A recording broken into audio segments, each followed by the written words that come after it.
अस्सलामु अलैकुम वरहमतुल्लाहि वबरकातुह।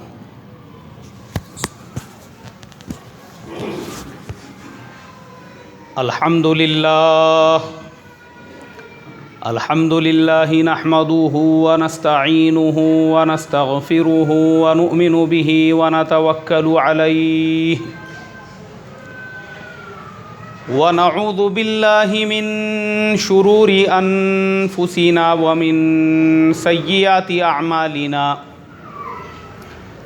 मन यहदिहिल्लाहु फला मुदिल्ल लहु व मन युद्लिलहु फला हादिय लहु व नशहदु अल्ला इलाहा इल्लल्लाहु वहदहु ला शरीका लहु व नशहदु अन्ना सय्यिदना व सनदना व हबीबना व शफीअना व मौलाना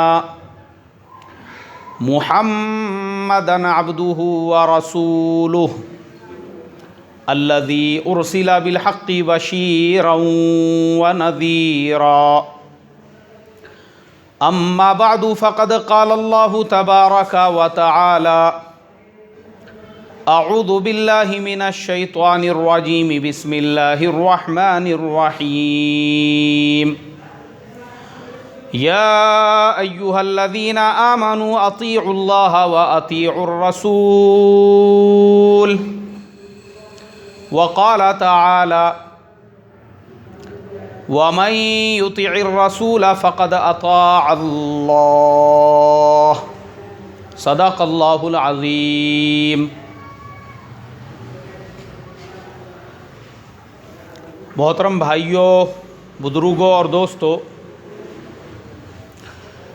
हमारे आज के ज़माने में पूरी दुनिया पे अगर नज़र दौड़ा कर देखेंगे तो आपको हर जगह पे मुसलमान वो परेशान हाली में नज़र आएंगे। हमारे मुल्क हिंदुस्तान में देखो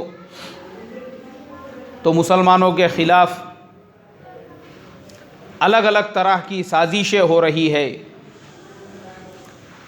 दीन को ख़त्म करने के लिए दीन के दुश्मन वो पूरी तरह से तैयार हो चुके हैं और मुसलमानों की जो इबादत है, मस्जिदों में अज़ानों पर कैसे पाबंदी लगाई जाए, मदारिस में जो निसाब पढ़ाया जाता है वो गवर्नमेंट के कंट्रोल में कैसे हो, उसके अलावा मुल्क के अंदर यहाँ तक प्लानिंग और साजिशें हो रही है कि मुसलमानों को सेकेंड सिटीज़न का दर्जा दिया जाए। खाली हिंदुस्तान का मसला नहीं है, अब आप दुनिया के दूसरे मुल्कों की तरफ नज़र दौड़ा कर देखो तो मस्जिद अक्सा और बैतुल मुक़द्दस का वो पूरा क्या पूरा इलाक़ा जो बिल्कुल आज़ाद था, चूँकि वो तीनों मज़हब के जो लोग हैं, मुसलमान, ईसाई और यहूदी, तीनों के लिए वो मुक़द्दस मकाम है, इसलिए कि वहाँ पे दीवार गुरिया है जिसको पकड़ के यहूदी दुआ करते हैं, वो भी वहीं पर है। बैतुल मुक़द्दस है जिसको हज़रत सुलेमान अलैहिस्सलातु वस्सलाम के ज़माने में तामीर किया गया था, वो ईसाइयों के लिए मुक़द्दस मकाम है। और फिर मस्जिद अक्सा है जहाँ पे मुसलमान नमाज़ पढ़ते हैं। तीनों मसलक, तीनों मज़हब, तीनों मशरब के जो लोग हैं, वो तीनों के लिए जो मुक़द्दस जगह थी उसको आज़ाद रखा गया था। लेकिन पिछले चंद दिनों के अंदर यहूदी हुकूमत ने उसके ऊपर भी कब्ज़ा कर दिया। उसके अलावा और आप दुनिया के दूसरे मुल्कों पे नज़र डालेंगे तो सऊदी अरब ने यमन के ऊपर हमला किया, यमन को तहस नहस कर दिया। अब यमन के अंदर जो है कबीला है, हौशी कबीला, बागियों की एक जमात है, वो बागियों की जमात ने सऊदी अरब के ऊपर मीज़ाइल से हमला कर दिया। रियाद पे उन्होंने 2-4 मीज़ाइल छोड़ दिए। यहाँ तक कि पिछले साल उन्होंने मक्का मुकर्रमा की तरफ भी एक मीज़ाइल छोड़ दिया था। यानी मुसलमान मुल्क ऐसे आपस में लड़ने में लगे हुए हैं। तो बताने का मकसद ये है मेरे मोहतरम बुज़ुर्गों, पूरी दुनिया के अंदर आज मुसलमान वो दुश्मनों का निशाना बने हुए हैं, चाहे वो हिंदुस्तान हो, चाहे वो अरब हो, चाहे वो अजम हो, चाहे वो फ़लस्तीन हो, या चाहे दुनिया का कोई और मुल्क हो, हम लोग न्यूज़पेपर के अंदर जब ऐसी ख़बरें पढ़ते हैं तो हमारे जहन के अंदर ये बात आती है कि दुश्मन हमारे ख़िलाफ़ ऐसी साजिशें कर रहे हैं, दुश्मन हमारे ख़िलाफ़ वैसी प्लानिंग कर रहे हैं।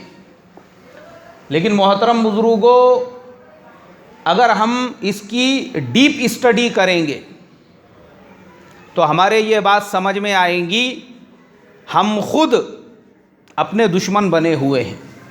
यह हमारा कसूर है। ये जो हालात हिंदुस्तान के अंदर, जो हालात सऊदी के अंदर, जो हालात यमन के अंदर, सीरिया के अंदर, इराक़ के अंदर, और जो हालात मस्जिद अक्सा और उसके अतराफ़ में, पूरी दुनिया में जो हालात है, उसके ज़िम्मेदार हम आज के मुसलमान हैं। हम कैसे ज़िम्मेदार हैं? इसलिए कि हमारा जो इस्लाम है वो सिर्फ़ एक नाम का इस्लाम बन के रहा हुआ है, नॉमिनल मुसलमान जिसे कहते हैं। आज के मुसलमान को अल्लाह के हुक्म और नबी पाक सल्लल्लाहु अलैहि वसल्लम के तरीक़े से उतनी मोहब्बत नहीं है जितनी आज के मुसलमान को, इसके मुआशरत को, इसके मुआमलात को यहूदी और नसरानियों के कल्चर से मोहब्बत है। ये मुसलमानों का कसूर है, मुसलमान खुद जिम्मेदार है। वरना आप सहाबा इकराम की ज़िंदगियों में जाओ, आज के और सहाबा के ज़माने को अगर हम कंपेयर करेंगे तो सहाबा की तादाद कितनी थी। अल्लाह के नबी सल्लल्लाहु अलैहि वसल्लम का जब विसाल हुआ तो तारीख़ और सीरत की किताबों में लिखा है, आप सल्लल्लाहु अलैहि वसल्लम ने हज्जतुल विदा के मौके पर जो खुतबा दिया था उसमें 1,24,000 सहाबा थे। पता ये चला कि अल्लाह के नबी जब दुनिया से तशरीफ़ ले गए तो आपने अपने पीछे सिर्फ 1,24,000 सहाबा को छोड़ा था। आपके दुनिया से पर्दा फरमाने के बाद हज़रत अबू बकर सिद्दीक़ रज़ी अल्लाह ताला अन्हु का जो ज़माना था वो इस्लाम को स्टेबल करने का ज़माना था। जो उनका 2.5 साला दौरे खिलाफत था, हज़रत अबू बकर सिद्दीक़ रज़ी अल्लाह ताला अन्हु ने अपने बाद आने वाले खुलाफा के लिए इस्लामी इमारत को, इस्लामी खिलाफत को ऐसे ठोस और मजबूत बना दिया कि उनके बाद जब हज़रत उमर फ़ारूक रज़ी अल्लाह ताला अन्हु का दौर आया तो वो इस्लामी फुतूहात का ज़माना था। अब वही 1,24,000 जो सहाबा बचे हुए थे, वो सहाबा पूरी दुनिया के अंदर फैल गए। देखो, वो 1,24,000 थे सिर्फ, और उन सहाबा ने मुसख्खर किया उस ज़माने की दुनिया की सबसे सुपर पावर जो ताकतें थी। ईरान वो ज़माने की ऐसी ही सुपर पावर ताकत थी जैसे आज हमारे ज़माने में अमेरिका दुनिया की सुपर पावर ताकत है। कोई तसव्वुर भी नहीं कर सकता कि वो अमेरिका पे कब्ज़ा कर सके या वहाँ पे अपनी हुकूमत कायम कर सके। कोई कर सकता क्या भाई? आज के ज़माने में नहीं कर सकता।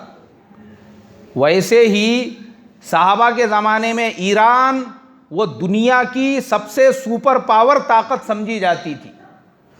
कोई नहीं सोच सकता था कि हम ईरान को मुसख्खर कर सकेंगे और दुनिया की सुपर पावर जो ताकत है उसके ऊपर हम कब्ज़ा कर सकेंगे। लेकिन देखो, सहाबा की जमात, हज़रत साद इब्न अबी वक्कास रज़ी अल्लाह ताला अन्हु एक मुख्तसर सी जमात को लेकर चले, और वहाँ पहुँचने के बाद कई मरतबा हमला करने पर भी मुसलमानों को जब कामयाबी नहीं मिली तो उन्होंने ये गौर व फिक्र किया कि भाई हमारे ज़िंदगी से अल्लाह का कौन सा हुक्म और नबी अकरम सल्लल्लाहु अलैहि वसल्लम का कौन सा तरीक़ा छूट रहा है। पता चला कि मिसवाक की सुन्नत उनसे छूट रही थी। सब लोग मिसवाक करने लगे तो ईरानी फ़ौज जो थी उन्होंने कहा कि देव आमदन, देव आमदन, ये तो जिन आ गए हैं, और मैदान छोड़ के भाग गए। वो दुनिया की सुपर पावर ताकत, मुसलमानों ने उसको मुसख्खर किया। किसरा उस ज़माने में दुनिया का सबसे सुपर पावर इंसान समझा जाता था। अल्लाह ने मुसलमानों को मुसख्खर करा दिया। तो फ़र्क ये है सहाबा में और हमारे दरमियान में कि सहाबा वो ये देखते थे कि अल्लाह का कौन सा हुक्म और नबी अकरम सल्लल्लाहु अलैहि वसल्लम का कौन सा तरीक़ा छूट रहा है। हम मुसलमानों का हाल ये है कि हमारे नाम तो सहाबा के नाम पर, मुसलमानों के नाम पर, लेकिन हमको कल्चर उन्हीं यहूद व नसारा का पसंद है। इसीलिए आज हमारे घरों का माहौल अगर आप देखेंगे, हम मुसलमानों को क्रिसमस से मोहब्बत, हम मुसलमानों को न्यू ईयर मनाने से मोहब्बत, अभी आने वाले हैं दोनों भी सामने, हम मुसलमानों को बर्थडे मनाने से मोहब्बत। तो काय के मुसलमान है ये? क्या नाम अब्दुल्ला अब्दुर्रहमान रखने से मुसलमान हो जाएंगे? और घरों में यहूदियत भरे भी है। इनके घर की औरतें फैशन करके, बगैर पर्दे के, बगैर बुर्के के, बाल खुले रखकर गैरों की औरतों के जैसा रोडों पे, रास्तों पे घूम रही है। और नाम बड़े बड़े इनके, अब्दुर्रहमान, अब्दुल्ला, अब्दुल रज़्ज़ाक, अब्दुल सत्तार। ये हमारे आमाल का नतीजा है। मैं वही बताना चाह रहा हूँ, पूरी दुनिया के अंदर जो आज का मुसलमान हालात का शिकार है, ये अपने करतूत की वजह से। ये गलत है। ये जो मुसलमान दूसरों को बदनाम करते ना, हमारे खिलाफ आरएसएस वाले ये साजिशें कर रहे हैं और बीजेपी वाले वो साजिशें कर रहे हैं और हमारे खिलाफ दीन के, अरे वो क्या करेंगे, तुम उनसे ज़्यादा कर रहे हो। हम खुद अपने दुश्मन बने हुए हैं। आज भी अगर याद रखो, मैंने बताया अल्लाह के नबी जब दुनिया से जा रहे थे, पूरी दुनिया में सिर्फ 1,24,000 सहाबा थे। कितने सहाबा थे? 1,24,000। आज दुनिया की आबादी 800 करोड़ है। कितने 100 करोड़ है भाई? 800 करोड़ आबादी है पूरी दुनिया की आज की तारीख में, जिनमें 225 करोड़ मुसलमान हैं। कितने मुसलमान हैं? 225 करोड़ मुसलमान है। यानी दुनिया की जो आबादी है उसका 30% खाली मुसलमान है। आज भी दुनिया का सबसे 1 नंबर का जो मजहब है वो मुस्लिम इस्लाम ही है। अल्लाह के नबी जब दुनिया से तशरीफ़ ले जा रहे थे, उस वक्त में सिर्फ जज़ीरतुल अरब वो ऐसा था जिसके अंदर इस्लाम पूरी तरह से फैल चुका था। अपने मस्जिद के जो साथी सीरत का बयान पाबंदी के साथ में सुनते हैं, उनको याद होगा, मैंने सब बताया हुआ है डिटेल में ये, कि जब अल्लाह के नबी सल्लल्लाहु अलैहि वसल्लम ने मक्का को फ़तेह किया तो ये हिजाज़ का पूरा इलाका मुसलमान हो गया। और उसके बाद अल्लाह के नबी सल्लल्लाहु अलैहि वसल्लम ने पूरे अरब को दावत का मैदान बनाया। और जब अल्लाह के नबी दुनिया से तशरीफ़ ले जा रहे थे, उस वक्त में पूरा क्या पूरा जज़ीरतुल अरब मुसलमान हो चुका था। यानी अल्लाह के नबी जब दुनिया से तशरीफ़ ले जा रहे थे, उस वक्त खाली एक मुल्क वो मुसलमान था। और आज दुनिया में 55 मुस्लिम मुमालिक हैं। कितने मुल्क मुसलमान हैं? 55 मुल्क मुसलमान हैं। उस वक्त में 1,24,000 सहाबा थे और आज 225 करोड़ मुसलमान हैं दुनिया के अंदर। फिर भी आप जहां देखो वहां मुसलमानों के ज़बू हाली, मुसलमानों के परेशान हाली की ही बातें आपको सुनने के लिए मिलेंगी।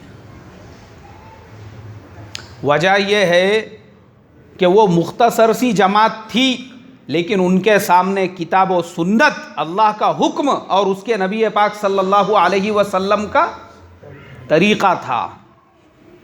आज हमारे ज़िंदगियों में अल्लाह का हुक्म और नबी पाक सल्लल्लाहु अलैहि वसल्लम का तरीक़ा सिर्फ नमाजों में बाकी है। काय में बाकी है भाई? नमाजों में बाकी है, रोज़ों में बाकी है और हज के अरकान अदा करने में बाकी है। बाकी तुम बाहर की ज़िंदगी देखो ना हमारी, हमारे बेटे या बेटी के निकाह का मसला आने दो, फिर वो बेटा और बेटी चाहे किसी मुफ्ती साहब का बेटा या बेटी हो, किसी मौलाना साहब का बेटा या बेटी हो, या किसी अकाबिर साहब का बेटा या बेटी हो, या किसी दीन के एरिए के गुत्तेदार ठेकेदार साहब का बेटा या बेटी हो, वो भी वही करेंगे जो हमारे मुल्क के गैर करते हैं, बरहमन करते हैं। रिश्ता देखते वक्त में दीनदारी नहीं देखेंगे, खुरचेंगे उनको। लड़के की कमाई क्या है, लड़के की आमदनी क्या है, खुद का घर है क्या नहीं है, कितने भाई है, कितनी बहनें हैं, गवर्नमेंट जॉब है क्या प्राइवेट जॉब है। हमारे ज़माने में ये जो है ना, ये गैरों का तरीक़ा, बरहमनियत हमारे मस्जिद से बाहर निकलते ही हमारे आपको दुकानों में मिलेंगी, हमारे घरों में मिलेंगी, हमारे मुआशरत में मिलेंगी, हमारे मुआमलात में मिलेंगी। सहाबा वो थे जिनकी मुआशरत और मुआमलात में भी किसका हुक्म था? बोलो ना भाई, अल्लाह का हुक्म था। और किसका तरीक़ा था? नबी अकरम सल्लल्लाहु अलैहि वसल्लम। हमारे यहाँ अल्लाह का हुक्म और नबी अकरम सल्लल्लाहु अलैहि वसल्लम का तरीक़ा मस्जिद की चार दीवारी में।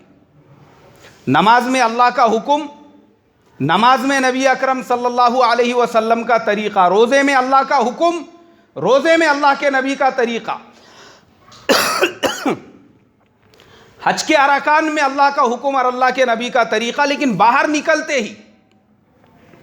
इसीलिए आप आज देखो मुसलमानों की लड़कियां गैरों के लड़कों के साथ में भाग के जा रही है।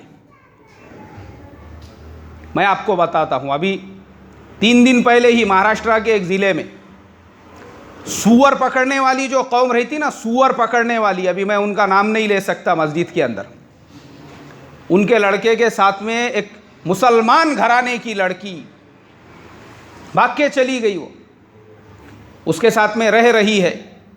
अब माँ बाप ने पुलिस में एप्लीकेशन दी है कि भाई हमारी बेटी जो है किस तरीके से छुड़ाया जाए। तो वो लड़की ने खुद ये कहा कि मैं इस लड़के के साथ में ही रहना चाहती हूँ। अब हमारे इंडिया का कानून है ये, हमारा जो कॉन्स्टिट्यूशन है उसके आर्टिकल नंबर 25 यानी 25 में ये लिखा हुआ है कि इस मुल्क के अंदर everybody has fundamental rights to, हर एक को जो है यहाँ पे बुनियादी हुकूक हासिल है, मज़हब के एतबार से, रंग के एतबार से, नस्ल के एतबार से, धर्म के एतबार से, हर एतबार से। उसमें कोई भी उसको, आप इस मुल्क के अंदर मज़हब के नाम से किसी को गाली नहीं दे सकते,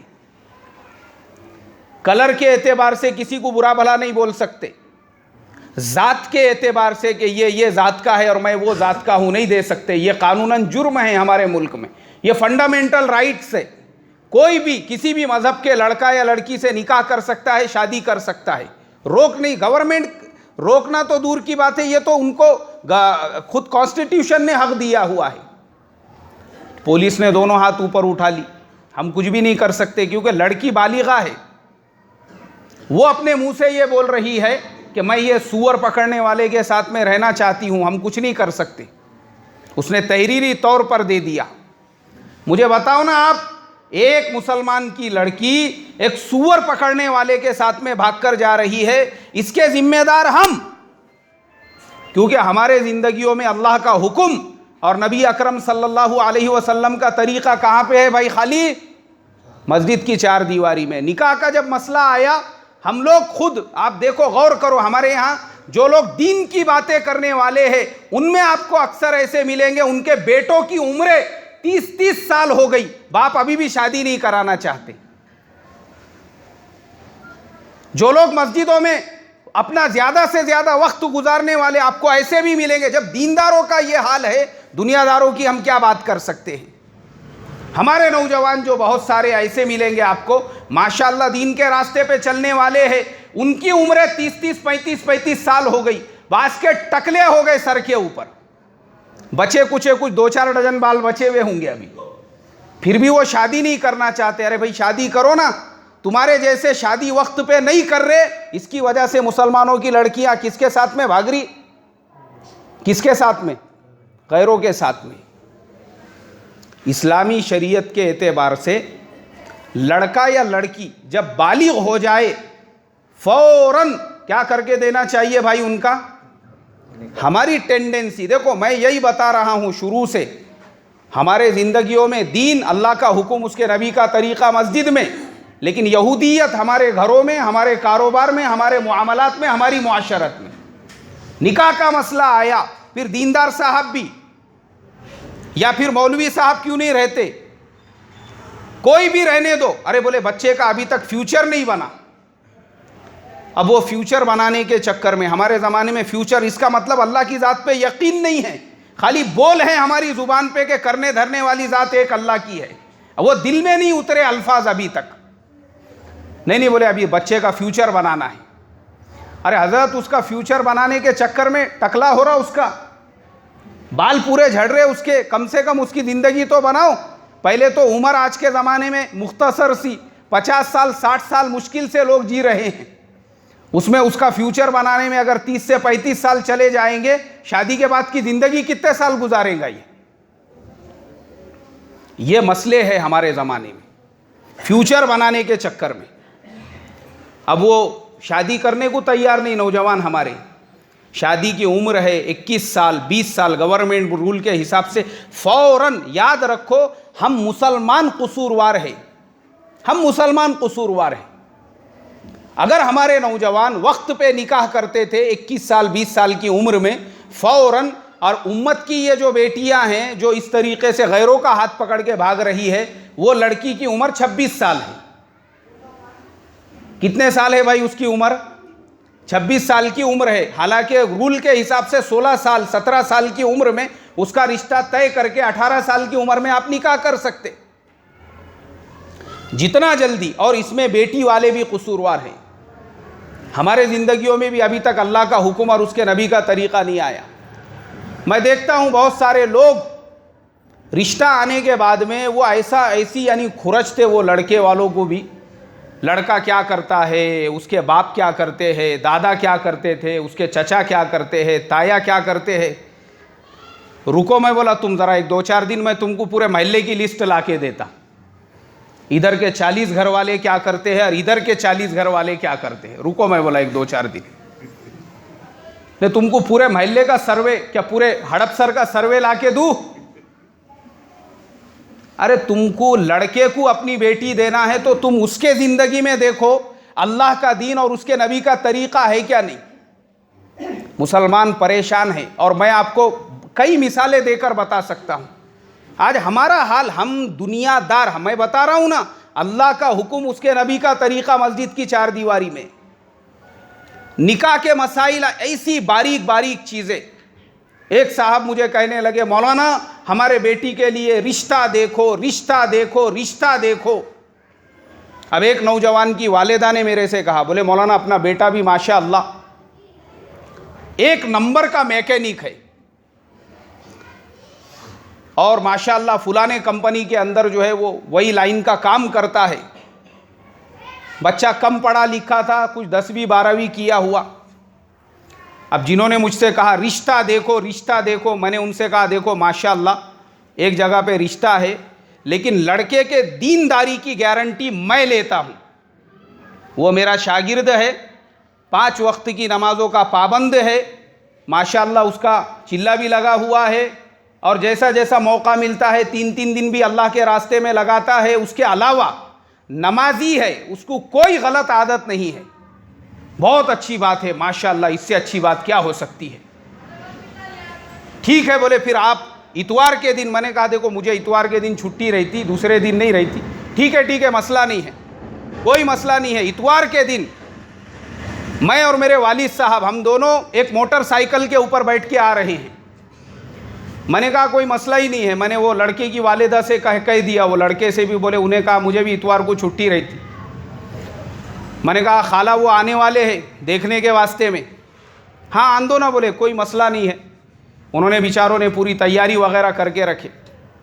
फिर इन्होंने शनिचर के दिन रात में मुझे फ़ोन किए, बोले मौलाना वो हम 2 लोग आने वाले थे लेकिन अभी हमारा वो कैंसल हो गया। हमारे दूसरे भाइयों ने बोले कि भाई तुम हमारी बहन के लिए जो लड़का देखने के लिए जा रहे, हम भी साथ में आएंगे, इसलिए हम लोग एक जीप भर के आने वाले हैं। मैंने कहा कोई मसला नहीं है, मैं वो उनको बोल देता हूँ। फिर मैंने उनको कहा, मैंने कहा देखो वो 2-4 मेंबर उसके अंदर बढ़ गए, अभी वो जीप भर के आने वाले हैं। इतवार के दिन फजर के बाद उन्होंने फ़ोन किए, बोले मौलाना हमारी बहनों को पता चला, फिर हमारे भौनैयों को पता चला, फिर हमारे खालाओं को पता चला, हमारे फूफियों को पता चला, हमारे चच्चियों को पता चला, तो सबने ये कहा कि तुम अकेले कैसा क्या लड़का देखने के लिए और उसका घर देखने के लिए जा रहे हैं, हम लोग भी साथ में चलेंगे। तो बोले अभी कम से कम हमारी एक 5-6 गाड़ियाँ हो चुकी है। मैं बोला ठीक है कोई मसला नहीं है, मैं पूरी का पूरी एक रेलगाड़ी भेज के देता, पूरे मोहल्ले को बिठा के लाओ उसके अंदर। हम सोच रहे थे घर में इंतज़ाम होगा, फिर लगा के तुम्हारे लिए मंगल आशियाना हॉल करेंगे, वहाँ पे भी तुमको जगह पूरने वाली नहीं है, अभी तुमको ग्लाइडिंग सेंटर पे उतारना पड़ता। मैं बोला लड़का देखने के वास्ते में आ रहे हैं, अब वो आए लड़का देखने को। ये यहूदियत है। ये मैं यही बता रहा हूं आपको कि हम मुसलमानों के ज़िंदगी में अल्लाह का हुक्म और उसके नबी का तरीक़ा कहाँ तक है भाई? खाली मस्जिद की चार दीवारी तक। हमारी मुआशरत और हमारे मुआमलात की ज़िंदगी देखो, उसमें अल्लाह का हुक्म लाने को तैयार नहीं है। उसमें हमने वो वाक़ियात सहाबा के कि अल्लाह के नबी मौजूद है, उनको भी पता नहीं है कहाँ पे निकाह हो रहा है, कहाँ पे निकाह नहीं हो रहा है, उनको भी नहीं मालूम। पूछना पड़ रहा है अल्लाह के नबी को हज़रत अब्दुर्रहमान इब्ने औफ से कि अब्दुर्रहमान ये तुम्हारे यहाँ पे खुशबू का निशान कैसा है? वो सादगी क्यों नहीं है हमारे ज़िंदगियों में? अब लड़का देखने के लिए ये मसले है, आप सोचो। चलो अल्लाह अल्लाह करके वो लोग आ गए, फिर मैंने सारी चीज़ें उनकी दीनदारी के एतबार से मैंने कहा देखो आज के ज़माने में दुनिया ये कोई बहुत बड़ी बहुत अहम चीज़ नहीं है। अल्लाह ताला दीन के दुश्मनों को भी दुनिया दे रहा है। आपको दीनदारी चाहिए थी, देखो लड़के में ये दीनदारी है। आज के ज़माने में नमाजी, दीन का पाबंद और अल्लाह के रास्ते में वक्त भी लगाने वाला लड़का मिलना मुश्किल है। दीनदारी अगर तुमको चाहिए तो वो तमाम चीज़ों की मैं ज़िम्मेदारी लेता हूँ, क्योंकि वो बच्चे को मैं पिछले 5-6 साल से मेरे पास पढ़ता था, वो तब से मैं जानता हूँ। उसको गुटखे की आदत नहीं, कोई नहीं, ये बहुत तमाम मैंने उसकी अच्छाइयाँ बयान की। तो वो जो देखने के लिए आए थे वो घर देखने लगे, छत कैसा है, दीवारों को ऐसा रगड़ने लगे। वो मैं बोला मैं छन्नी और हथौड़ा ला के देता तुमको, फोड़ के देखो दीवारें ओरिजिनल सीमेंट की है या अंदर से भेंडे लगाए हुए हैं और ऊपर से छपाई मारे हुई है, चेक करो। मैं बोला नहीं तो वो ऐसा रगड़ रगड़ के कलर कौन सा मारा हुआ है। अब वो सब कुछ हो गया उनका प्रोग्राम देखने का। 3-4 दिन के बाद में मैंने उनको पूछा, मैं बोला भाई देखो मैंने तुमको बताया था बच्चे की दीनदारी वगैरह। मौलाना बोले यार वो छत पे जो है ना पीयूसी नहीं लगाया हुआ था। बोले उनके वो क्या रहता, पीयूसी क्या पीओसी जो भी रहता, हाँ पीओपी जो लगाया हुआ रहता, वो पीओपी नहीं लगाया हुआ था। बोले वो छत एकदम सादा सिंपल दिख रहा था। बोले उनका। अरे मैंने कहा मेरे भाई तुमको लड़की देना है उनके घर पे, अब तुम ये सब देखते बैठेंगे, उसको ये नहीं लगा हुआ है, कलर उन्होंने ये कंपनी का मारा हुआ है, वो दुनियादारी को तरजीह दे रहे। अब मुझे बताओ मोहतरम बुजुर्गों, ये यहूदियत नहीं है तो क्या है हमारे ज़माने में? ये हम मुसलमानों का हाल, हमारे इन्हीं करतूत की वजह से आज मुसलमानों की लड़कियां गैरों के लड़कों के साथ में जा रही है। हमको अल्लाह का हुक्म और उसके नबी का वो तरीक़ा जो हमने खाली मस्जिद की चार दीवारी में रखा है ना, वो अपनी मुआशरत और मुआमलात में लाना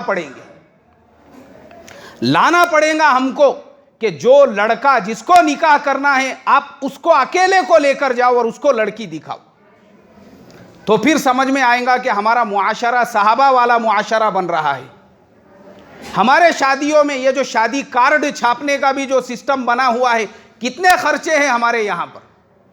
आप देखो ये जनाजे निकल रहे हैं अल्लाह के हुक्म और उसके नबी के तरीक़े के, इसकी वजह से ये मसाइल है मोहतरम बुजुर्गों, हमारे घरानों में लाना पड़ेगा।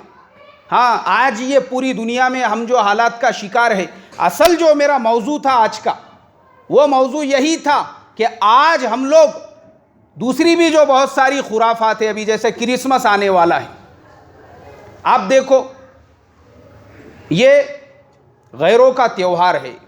क्रिसमस के मायने क्या है मालूम है आपको?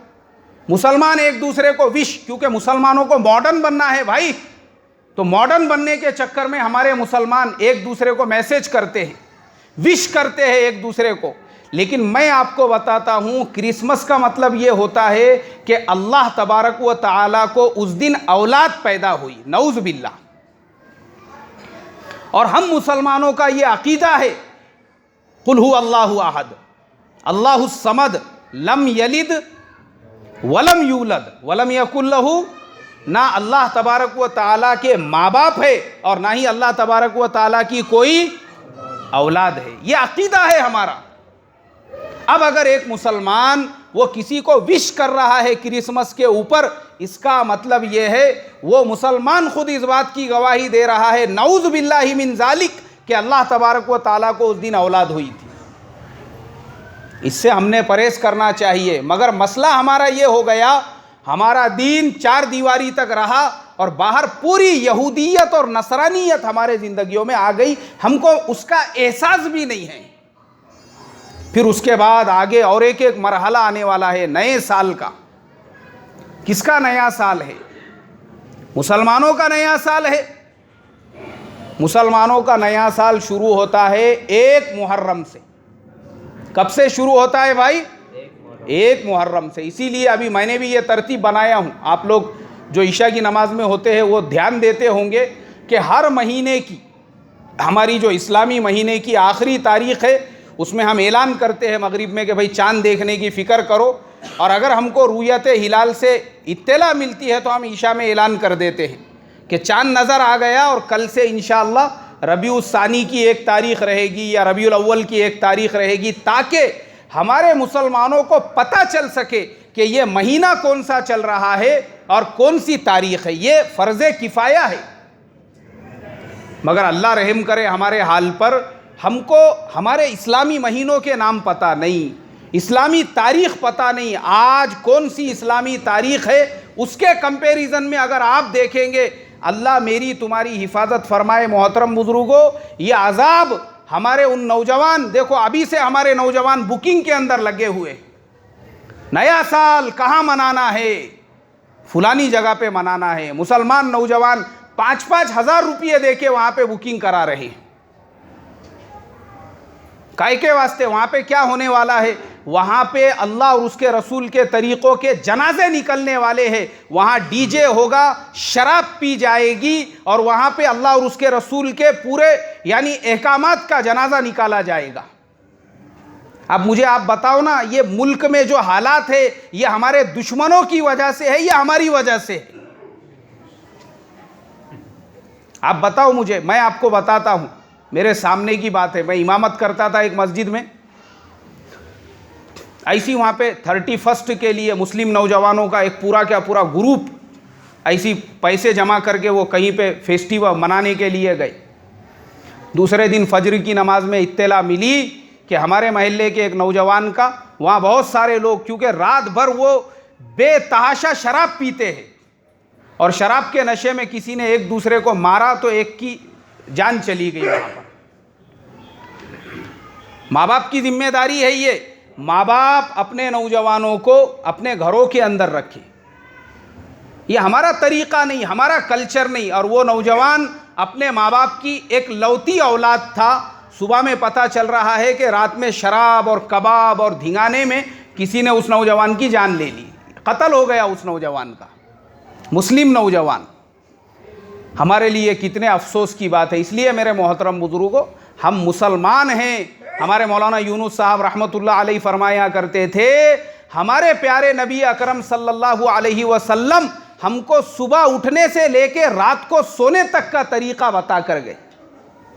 यहाँ तक कि बैतुल खला में कैसे जाना है वो भी सिखा कर गए। मौलाना फरमाते थे, एक बाप अपने बेटे को उतना नहीं सिखाता होगा जितना हमारे नबी हमको सिखा कर गए। जब हमारे पास हज़रत मोहम्मद सल्लल्लाहु अलैहि वसल्लम की शरीयत है, हमको क्या ज़रूरत है हम गैरों का तरीक़ा इख्तियार करें या उनके रास्ते पे चले? फ़ख्र होना चाहिए हमको।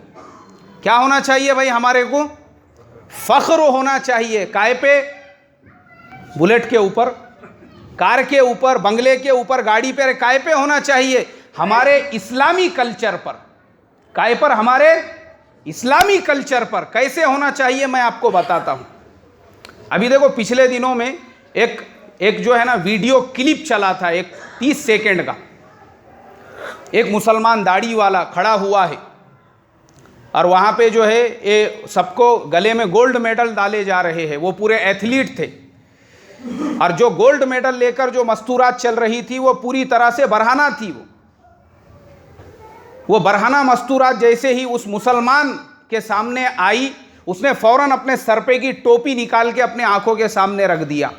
किसी ने देखा था ये वीडियो? हमारे बहुत सारे नौजवानों ने देखे माशाल्लाह।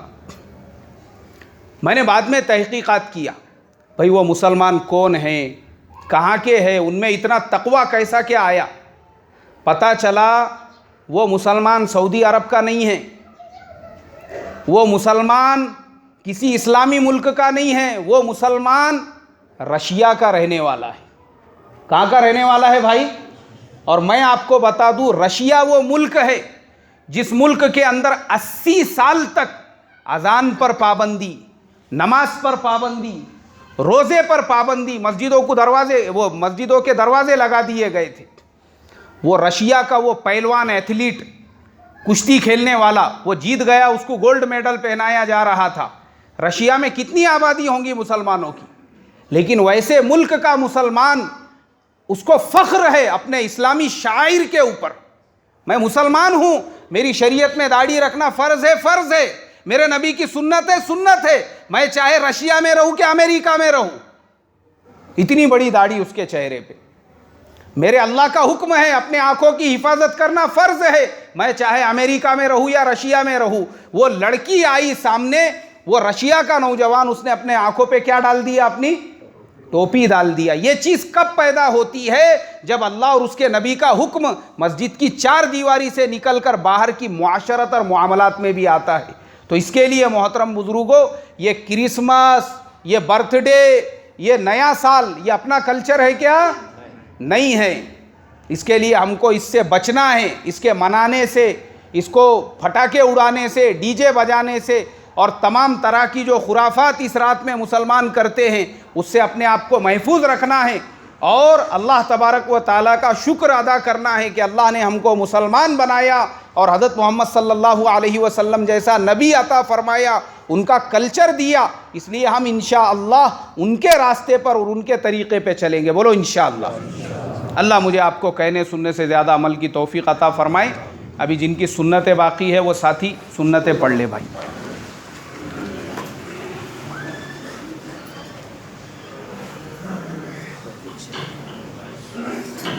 कुर्सी पीछे डाल दे, कोई जगह नहीं है।